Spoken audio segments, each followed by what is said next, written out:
Welcome in, everyone. Today we are talking about how to heal your anxious attachment style and how to also become secure in relationships.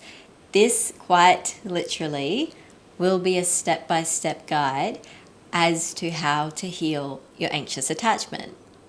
Healing your anxious attachment will make you more secure, and therefore you will be able to be more secure in relationships and attract a secure partner.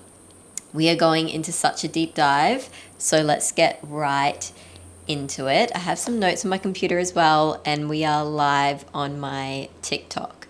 So if you guys who are live right now have any questions about healing your anxious attachment or becoming more secure in relationships, please just drop the comments, and where it's related, I'll answer. If not, I'll answer it at the end. Okay, so my first point, don't just guess your anxious attachment style or guess your attachment style in general. Know for certain what your attachment style is. A lot of us just guess, like you think you have a bit of anxiety, I must be anxiously attached. Or you dismiss something in your life, oh, I must be avoidant. Or maybe you think you're secure and you're not, and just thinking and guessing is harming this whole journey. The most foundational thing you could possibly do is know what your attachment style is by doing a test. This is the most simple thing, but we always overlook it because our ego can get in the way. I used to think, oh, I'm like dysfunctional, which is the word for being anxiously attached and avoidant, and you swing between both attachment styles. I knew for sure that I definitely swung more towards anxious attachment. That was an assumption I made from all of the therapy and study that I had done until I did a test. And that test that I did, an investment of $2 or $4. An investment of $2 or $4, that is how helpful and how, relatively affordable it is. Like, you have no excuses. I am going to drop the link below to do the test. When I did the test, I was surprised. I had done it throughout a journey of healing my anxious attachment as well.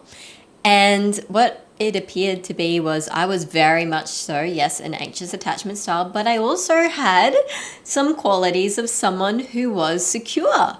And I was like, oh, this is great, because I had been working on my attachment style. I had been doing the inner work, but I didn't really know how far I had come. And it's very easy to make assumptions about ourselves and others. Get your foundations right. Know your attachment style. I've linked it down below. $2 or $4 to do the test, and you can thank me later. When you are doing the test, don't think about your answers too much. Just jump to the thing or the answer that comes to you first, because overthinking won't provide you with the right result. What else do I have here? I encourage you to invest in yourself as well. So once you know your attachment style, invest in healing that. Invest your time. Invest your energy. Invest potentially money in healing your attachment style. Be that mentorship, be that journal prompts. I provide both if you're interested. But regardless, understand that even investing your own time in journaling or investing your own energy in watching this video and taking in the information, or for those of you who have commented, oh my goodness, there's so many of you. Wow, it's so lovely to have you all here. Welcome. You must learn to invest in yourself. You must take the time out of your day to listen to podcasts, videos. I have a podcast as well. It's the audio version of my YouTube videos if you're on the go. If you are not investing your time and energy, I don't believe that you want to heal your anxious attachment or your avoidant attachment style or your assumption of whatever your attachment style is, you must invest your time and energy into it. So that is my second point, and sometimes there's a financial factor to that too. But an investment means you get something in return. An investment means your cortisol goes down, your stress hormone goes down, you attract a loving, healthy partner. It means that you no longer live in a state of fear or of, what's the word for it? Had a mind blank.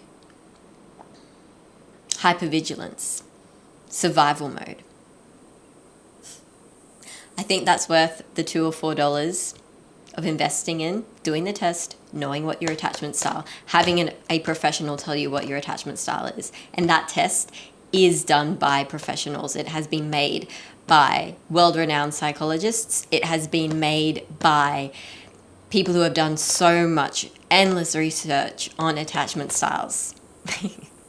All right, I think we got the point. We got the point. If you're serious about healing your attachment style, then do the test at the very least. Other things you can invest in are working on your childhood traumas. Someone just commented, what is this live about? This live is about healing your anxious attachment and becoming more secure in relationships. If you don't know me, hi, my name's Scarlett, and I'm also filming a YouTube video at the same time. You're welcome to ask any questions about anxious attachment or how to become more secure in relationships or secure within yourself in the comments, and I will answer them. Okay, so working on your childhood traumas is also an investment. It can be scary, it can be nerve-wracking, it can be painful. Your childhood traumas are what are creating the feminine wounds in your feminine energy and your masculine wounds in your masculine energy. They are the representation of your mother wounds or your fatherly wounds. So part of healing your attachment style is also working through any sort of childhood trauma, be that extremely traumatic and significant or even just minor, that has caused you to be a certain way. But again, you can't do that without knowing for sure what your attachment style actually is. If you don't, and I say this with love, I say this with so much love and so much care. If you don't take the time out of your day to do a 5-minute quiz to know what your attachment style is, you've already lost your chance. You'll probably repeat the same painful experiences, attract the same kind of partners or bosses that aren't adding to your life. If anything, they're dragging you down. So I just can't reiterate this enough. And that $2 or $4 before you think there's something behind that, that doesn't go to me. It's not my link. It's done by professionals. The test is created by world-renowned psychologists, and I couldn't recommend it enough. All right.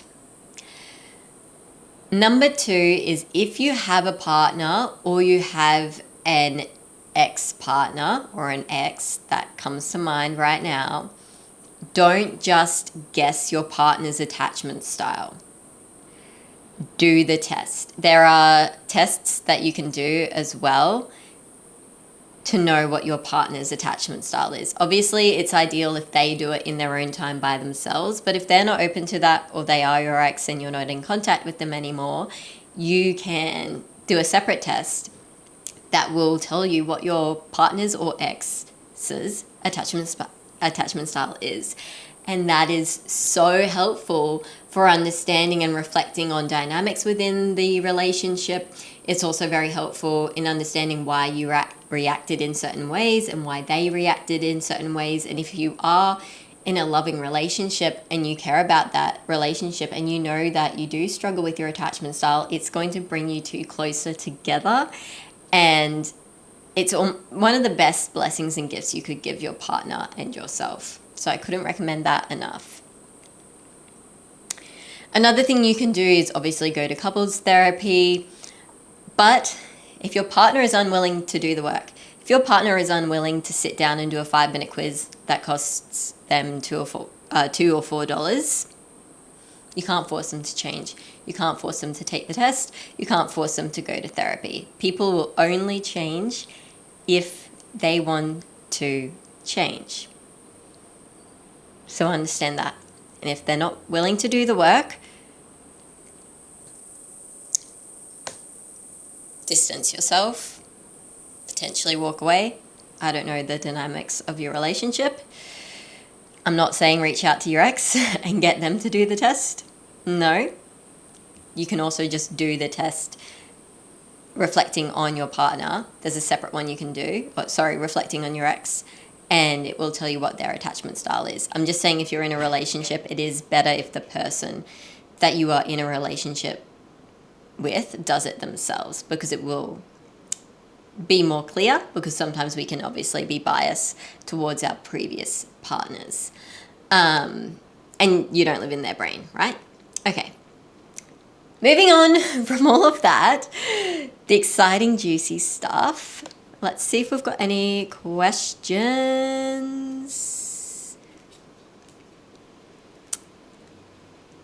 My girlfriend left me because I thought her sister... My girlfriend left me because I thought her sister looked cute. What do I do? I guess it depends on the situation. If you thought that her sister did look cute and you communicated that to your previous partner, then I can understand why she left you, to be very honest with you. If you thought that and you didn't communicate that to your girlfriend, that's a different story. I guess I'd need more information to answer that question. Long story short, if you are in love with someone, truly, you won't be able to see anyone else as cute or attractive. So potentially, your girlfriend or your ex wasn't the woman that you're meant to be with and wasn't aligned to you. So that's my answer to your question, but I would need more context on that one to answer it properly. How can you find happiness and avoid unnecessary heartache? I feel like that is the question when you're a young adult in your late teens and early 20s. How can you find happiness and avoid all the unnecessary heartbreak? Have we had our hearts broken before? Have you broken someone's heart before? If so, I can relate to you. It's okay. You're only human. I want to read you guys a quote though. All happiness or unhappiness solely depends upon the quality of the object to which you are attached by love. The quality of the object to which you are attached by love. I do not believe in the notion of being unbothered and that we're not meant to have partners and that we're not meant to be with people or even in a community. It's not the way God designed us to be. It's not the way biology designed us to be, okay? A woman is built in a certain way for a reason. A male is built in a certain way for a reason. So, the person that you are in love with or were in love with,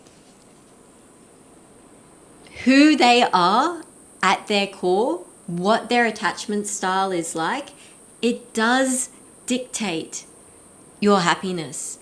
Okay, there is this notion on social media where you must find happiness yourself. And yes, you must find happiness and joy yourself. You're not always going to be happy or joyful.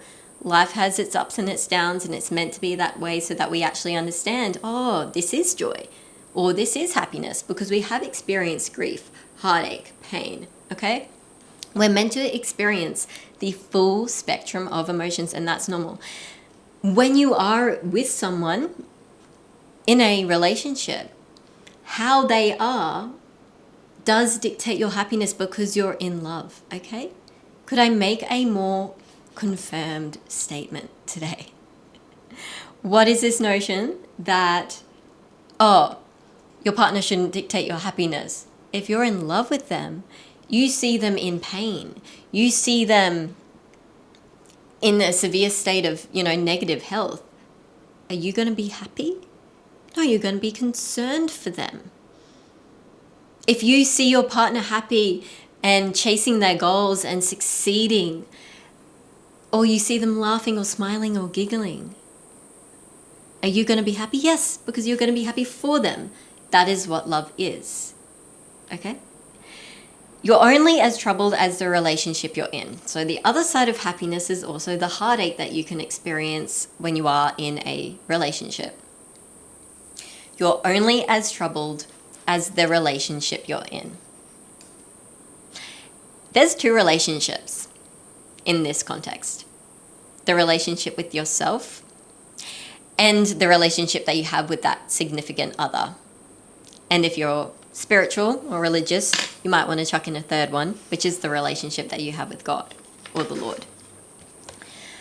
Let's talk about the sensitive attachment system, because I know most people who are watching are the anxious attachment styles and people who are on their journey and trying to heal that.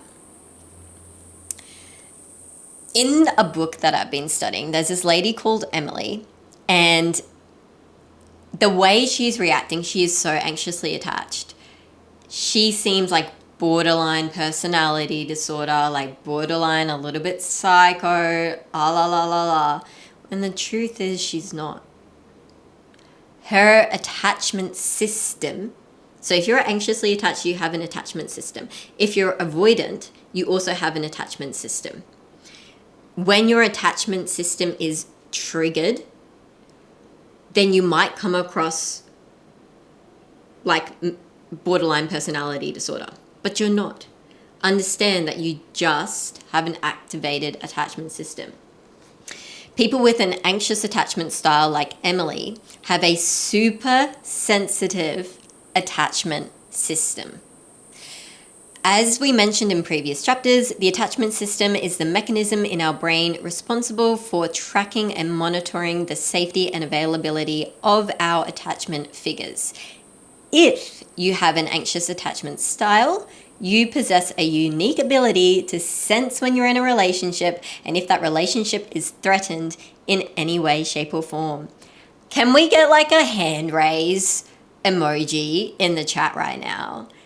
If you can walk into the room and feel the energy of the room, like you can sense if someone's annoyed with you, or you can sense if someone's really stressed, or you can sense if someone's like just paying no attention whatsoever. If you can like feel other people's emotional state without them verbalizing it, probably an empath, great quality. Potentially anxiously attached, I don't know, you'll have to do the test yourself. It's a blessing, but it can be a curse as well until you learn how to use it to your advantage. Even a slight hint that something might be wrong will activate your attachment system. And once it's activated, you are unable to calm down until you get clear indication from your partner that he or she is truly there for you and that the relationship is safe. People with other attachment styles also get activated, but they don't pick up on subtle details that people with anxious attachment style do. So if you are anxiously attached, you know that to your very core, which are the people that I primarily speak to. If you're an avoidant, you're more than welcome though, because it's great to understand the polar opposite and what you likely attract. If you're anxiously attached, you will pick up on all of those subtle details. The change in their tone. The fact that they aren't replying even though they're online. The fact that they messaged you a lot yesterday and now they're ignoring you. You will pick up on all of those subtle signs. The fact that last night they gave you a kiss on the forehead and then tonight they're not. Those little cues that others wouldn't notice, you notice. Great quality to have, but it will activate your attachment system when your attachment style feels frantic and activated. Speaking of which, if you just wait a little longer before reacting and jumping to conclusions, you will have an uncanny ability to decipher the world around you and use it to your advantage. The fact that you're empathic, the fact that you can sense other people's emotions, the fact that you are anxiously attached, the fact that maybe you suffer with anxiety to an extent, it can be such a blessing. Those who don't tell you that life is a game, they're lying to you. Life is a game. Play the game right. Play the game to your advantage. You have a dream life. You have a future. You have desires. You know your purpose. Play the game of life then. Use your anxious attachment to your own advantage. And the best thing you can do if you are anxiously attached and you get activated and you're like, oh my gosh, I need to message them, I need to call them, heart rate's racing, you feel completely out of control, sit in that discomfort. Sit in it and don't act on it. Don't distract yourself by watching TV or scrolling endlessly on TikTok. Sit in it. It will be so uncomfortable. But once your heart rate has, gone down, you will be amazed. You will then make the right decision. And in some cases, you will step back and reflect and be like, oh, actually, I don't really need to worry about that. I don't need to stress about that. My attachment system was just activated. Maybe my partner's in a meeting with their boss and that's why they can't message me back.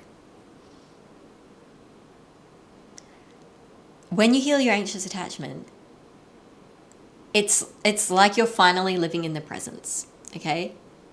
And that is how you can use your anxious attachment to your advantage. Many people with anxious attachment style, like Emily in the previous example I mentioned, they live with a chronically activated attachment system without even realizing it, which is why your first step is to do that test and know for sure what your attachment style is. Being anxiously attached, this also stems out of relationships. You're anxiously attached to other people in your life that you don't see in an intimate way. You're attached to outcomes, goals, elements of external validation. You don't feel fulfilled in life. You're always stressed. You feel like you're a hamster running on a hamster wheel. And you don't even realize that you're living that way. And that life can be a completely different story if you just learn to heal your attachment style and you take initiative on it. A lot of people who are dealing with anxious attachment, they don't want to be there. I didn't want to be there. Once I realized, I actually am anxiously attached, I didn't want to be there anymore. I would do anything and everything to change it because it would dictate my life. It would dictate how I showed up in other areas of my life towards the people I loved. Like, try tell me that there's much more things in life that are important than that. Maybe other than the Lord. All right. Let's talk. I think my next point is about the danger zone, I believe. Yeah. Okay. There is this point with anxious attachment. There's a literal system, which I'll have to make another video about. My clients know about this. There is a danger zone, which is the point where your anxious attachment and your attachment system, it gets so heavily triggered that then you're in the danger zone where you're completely out of control. You will call and call and call and call, text and text and text and text, all of these paragraphs beyond paragraphs. You are completely out of control, okay? So how do you stop yourself from going into the danger zone where you're not even thinking about your actions anymore because you're that anxious? Sitting in that discomfort and allowing it to settle. And there's so many things you can do, but we'll have to make another video on that. I want to talk about gravitational pull and the emotional roller coaster. In terms of avoiding unnecessary heartache, we're going to get into deeper in a couple of minutes, so stick with me. When it comes to gravitational pull and the emotional roller coaster, I want you guys to understand a couple of things. First of all, the gravitational pull, if you've ever studied science and you're a nerd, there is a thing, okay, called gravitational pull in science. But what I'm referring to is a very similar idea, just with relationships. If you're anxious or anxiously attached, your gravitational pull, yes, it's to the floor, gravity, weighted gravity is keeping you on the floor on the earth, but it's also attracting you to someone who is avoidant. who will just trigger your anxious attachment even more. If you are anxiously attached and you know that your partner or your ex or someone that you ever, communicated with, related with, was in a situation with, and you know they are avoidant, they're not a bad person necessarily. Just like you're not a bad person necessarily. I don't know. I don't know you. It just means that you have unhealed wounds from your past that you must heal. And a lot of us have wounds from our past. I definitely did. Emily, like most anxiously attached people, paradoxically often end up dating people with an avoidant attachment style. Even though findings in adult attachment make a clear case for people with an anxious style going well with secures. Why is this so? And most important, how will you find happiness and avoid unnecessary heartache? People who seek closeness are attracted to people who want to push them away. Are you someone who seeks closeness? I was, still am to a degree. Do you seek closeness, intimacy, depth in your connection with others? But then you seem to attract people that you just push away, or they run away from you. Have you ever experienced that? Attachment styles actually complement each other in a way. Each reaffirms the other's beliefs about themselves and about relationships. So, if you're anxiously attached, you have an avoidant partner, you date someone who's avoidant, you have an ex who's avoidant. The reason that you guys went on and got on like a house on fire, so attracted to each other, so much chemistry, but also so much pain and heartache and arguments, that is because their attachment style reaffirms yours. They don't want closeness, and all you want is closeness. And you might have a belief that you have to earn love. A lot of anxious attachment people deep down in their subconscious beliefs believe they have to earn love, or they have to perform for love, or they have to over-communicate for love. And avoidants don't like that, and it pushes them away, but that just reaffirms such beliefs about yourself, which are not the truth. You just believe them to be true because of the story you have mapped out in your own subconscious brain because of what you experienced in your past. So if you're an avoidant and you're with someone who's anxiously attached, or you're dating someone who's anxiously attached, their anxious attachment, how much closeness they want to you, and it's too close for you, it's too much, you value your independence, just reinstates your beliefs that you must value your independence and that you're better off alone and that you're fine on your own, okay? That's just some examples of some beliefs. Do we want to talk about an emotional roller coaster today? Do we feel up to that, guys? Let's have a look in the chat to see if we have any other questions. Okay, I fear we might run out of time, so let's just keep going with the emotional roller coaster. Why not? Why not? There's another reason you might be attracted to an avoidant partner if you're anxious. In Emily's case, David's subtle indicators of uncertainty and unavailability made her insecure. So Emily dated or was in a relationship with this guy called Dave, right? This is often what happens very early in the relationship if you are anxious and dating an avoidant. Quite soon into the relationship, you start to get mixed signals. He or she calls, but takes his time about it. He's interested in you, but lets you understand that he's also still on the playing field. He's still available for others. You are left guessing. Every time you get mixed messages, your attachment system is activated and you become preoccupied with the relationship. But then he compliments you or makes you a romantic gesture that gets your heart racing. And you tell yourself, oh, he is interested. after all, and you're finally relaxed. You don't need to worry about it anymore.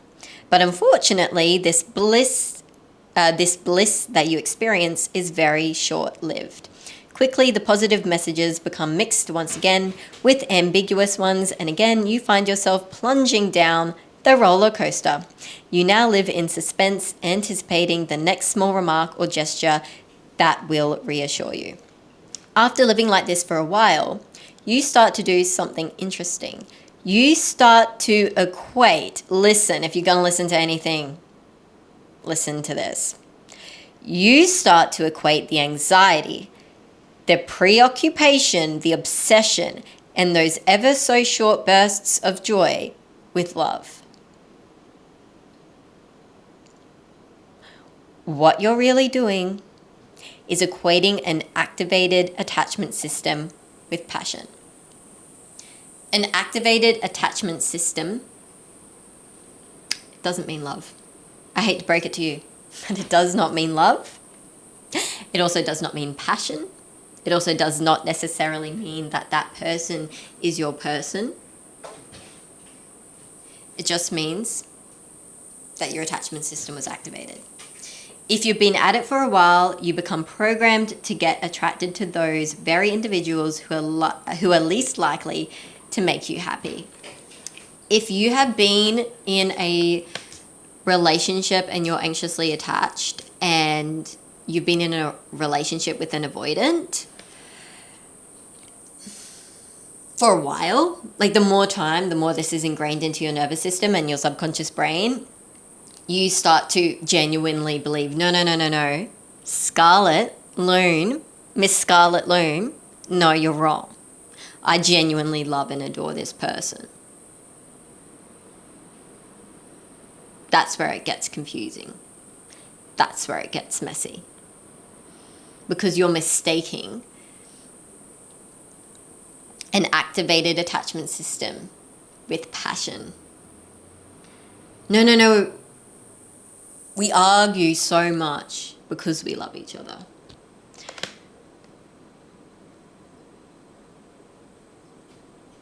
No. Like, he's just avoidant, I'm just anxiously attached, but we love each other. It can feel like love. It can feel like that person is your person. All I'm going to say is it isn't necessarily your person. Your anxious attachment, the activated attachment system, it can get so lit up. And when you guys make up over the argument, or he suddenly begs you back, because avoidance at times, which is another topic, will actually start chasing you, given certain situations. I know. You can mistake it for love. And again, it doesn't mean an avoidant is a bad person. It doesn't mean you're a bad person if you have anxious attachment. It just means that you both have wounds from your past that you have not healed. Now, potentially, there is true love there. Potentially, that person is your person. But do not mistake that person being your person because of the passion that an activated attachment system will give you. Do not mistake an activated attachment system for passion. An activated attachment system are your wounds coming up to the surface that you have not healed. If you've watched an avoidant become more and more avoidant, his or her attachment system is just getting more and more activated. More and more creeping into the danger zone. Do not mistake it for love. Again, that isn't to say that love isn't there. I'm just saying, don't just assume it's love. I made a video the other week and I said, anxious attachment isn't love. It's a dysregulated nervous system. Avoidant attachment is not love. It's also a dysregulated nervous system. does not mean that you two don't love each other or don't care for each other. But do not mistake the amount of passion that you have in those joyful moments, or the amount of love that you feel when you make up after an argument, for love.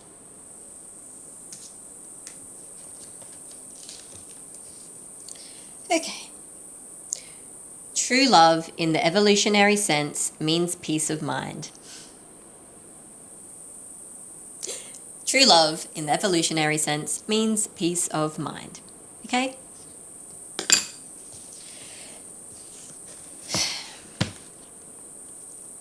If you have an activated attachment system and you're anxiously attached and you don't have peace of mind, it means that you don't have enough love for yourself. I'm just giving you the hard, honest truths here. If you do not love yourself enough, you won't do the work to heal your attachment style. And that is so hard to say and so heartbreaking if you do not believe that you don't believe that you're deserving to heal your attachment style. Peace of mind, you want peace of mind?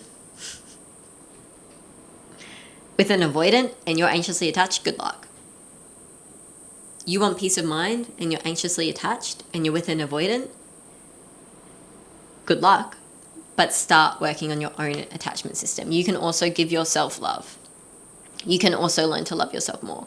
An anxious attachment, it stems from one of the beliefs that you're not really lovable, or you don't entirely deserve the kind of love that you daydream about, because deep down you don't love yourself enough, and you were taught that love had to be earned, fought for, performed.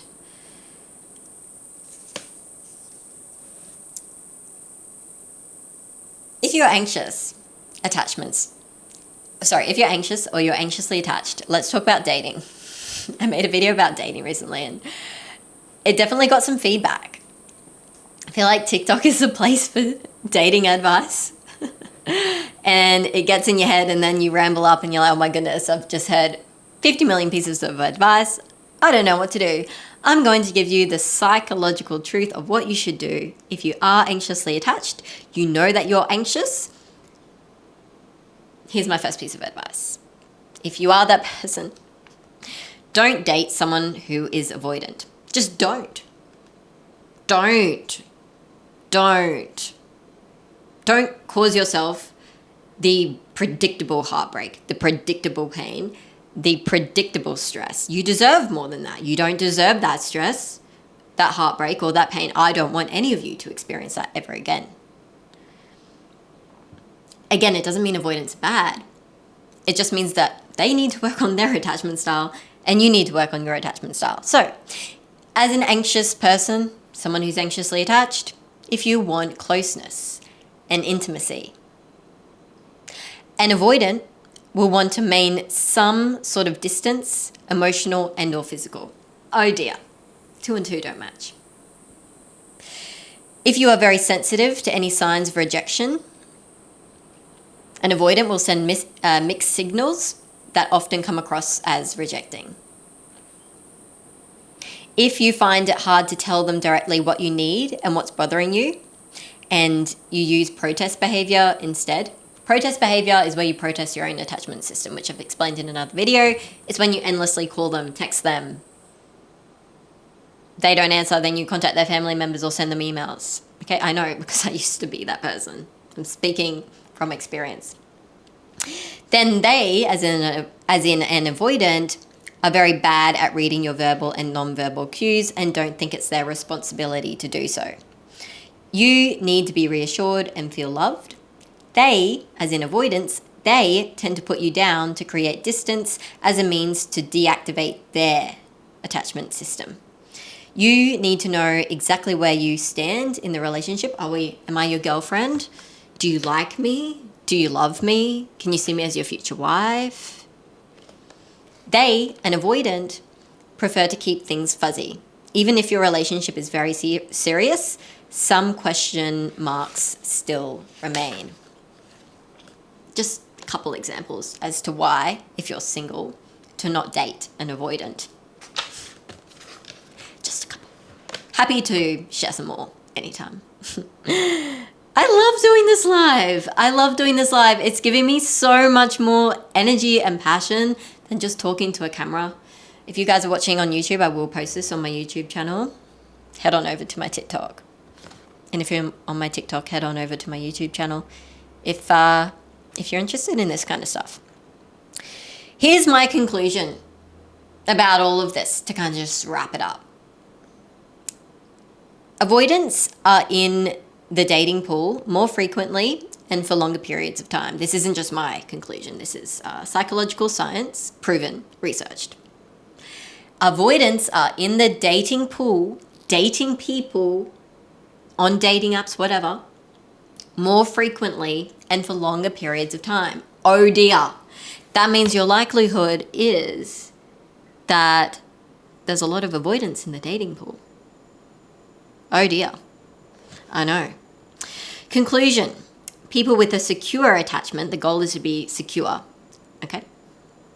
That's everyone's goal. Is to take a very long time to, people with a secure attachment style take a very long time to reappear in the dating pool, if at all. If you've been in a relationship before and it took you forever to get back out there, like forever, maybe you're more secure than you realize. Maybe you are anxiously attached, but you have elements of security. Or maybe you're watching this video as someone who's secure, who's trying to understand their partner who's anxiously attached to them. If that's you, oh, so much respect. My other conclusion is that avoidants don't date each other. They are more likely to date people with different attachment styles. Avoidants don't want to be with someone who's avoidant because that doesn't reaffirm their own beliefs. Avoidants want to be with an anxiously attached. Anxiously attached people want to be with avoidants. And I know what you're thinking, oh my goodness, no. I am anxiously attached. I am anxious. I understand now, Scarlett. I've listened to you for about 42 minutes now. I do not want to be with an avoidant. I know you don't want to be with an avoidant. I know you don't want to date an avoidant.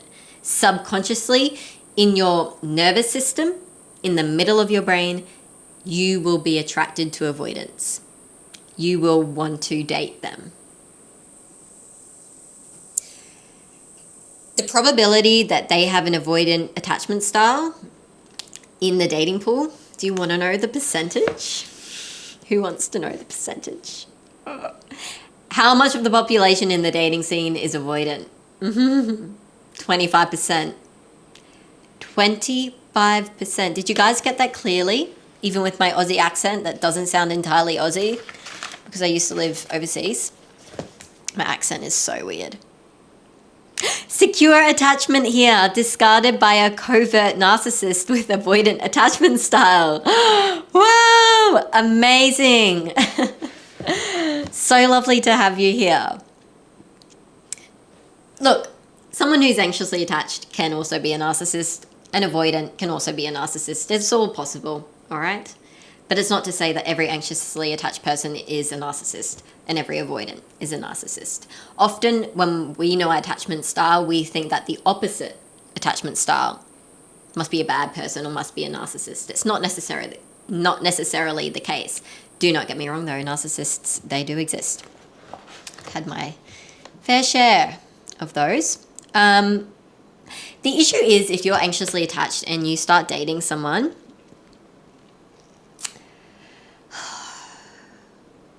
dating someone who's secure, like this person in the chat who's secure, and you're anxiously attached, you won't feel the spark. You'll be like, oh, as a woman, oh, he's lovely. Like, such a gentleman, so kind, polite, future husband material. There's just no spark though. There's like something missing, but you can't put your hand on it. It's like you're not attracted to them. Scarlett, how am I meant to date someone who I'm not attracted to? Well, the reason you don't feel that spark is because they're not avoidant. Because they are secure. It's a good sign. It's a good sign. I don't make too many promises on social media, but I can promise you that. You go on a date, you go on a couple dates, they're perfect. Everything, tick all of your boxes. You must know your values and your standards. I'm not saying that you should have 100 million values and standards, but... And there's no spark. You're like, oh, maybe I need a glass of wine to feel a spark with this person. No, you don't. And that glass of wine probably won't help very much anyway. It's just that they are secure and you're not used to that. And your anxious attachment, your attachment system hasn't been activated. So you think something's wrong.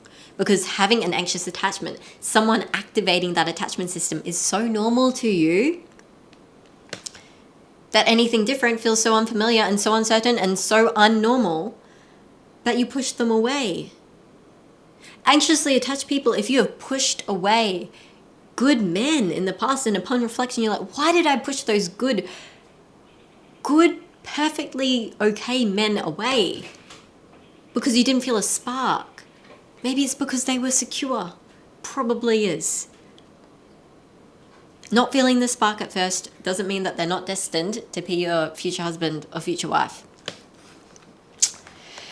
As a result, your attachment system remains relatively calm. If you're dating a secure person or you're in a relationship with a secure person, you are used to equating an activated attachment system with love. You conclude that this can't be the one because no bells are going off. There's no red fire alarms going off. There's no heart rate racing out of your chest. There's no overthinking about what they said because they offer you reassurance the minute that you ask for it.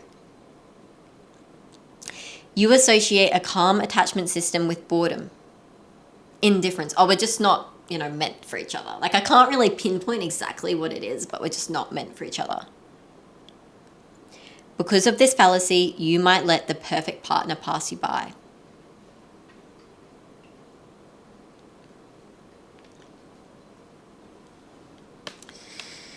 You might let them pass you by.